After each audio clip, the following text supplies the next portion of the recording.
বাংলাদেশের চলচ্চিত্রের ইতিহাসে যাদের অবদান চিরস্মরণীয় সেই ৭০ এবং ৮০ দশকের দুই কিংবদন্তি অভিনেতা হলেন বুলবুল আহমেদ এবং ফারুক। তাদের অভিনয় দক্ষতা এবং জনপ্রিয়তা ছিল আকাশ ছোঁয়া, তবে তারা পর্দায় ফুটিয়ে তুলেছিলেন সমাজের দুই ভিন্ন চিত্র, যে ভিন্নতার জন্য দুজনকেই দর্শকের কাছে ভিন্ন ধারায় পরিচিত ছিল।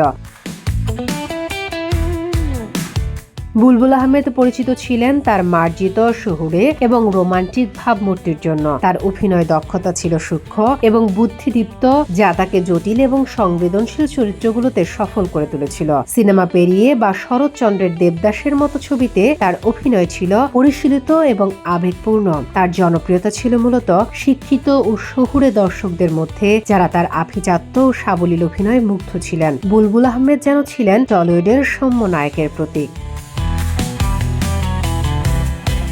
অন্যদিকে ফারুক ছিলেন মিয়া ভাই বা সাধারণ মানুষের হিরো হিসেবে পরিচিত। তিনি সফলভাবে গ্রামীণ বা নিম্ন মধ্যবিত্ত পরিবারের যুবক চরিত্রে অভিনয় করতেন। সেখানে তার সহজতা, প্রাণবন্ততা এবং আবেগের তীব্রতা ছিল প্রধান আকর্ষণ। লাঠিয়াল, সুজন সখী বা সারেঙ্গের মতো ছবিগুলোতে তার অভিনয় গণমানুষের সঙ্গে দৃঢ় সংযোগ তৈরি করেছিল। ফারুকের জনপ্রিয়তা ছিল ব্যাপক এবং তৃণমূল পর্যায়ে, যা তার মাটির কাছাকাছি থাকা চরিত্র ও বলিষ্ঠ অভিনয়ের উপর নির্ভর করত।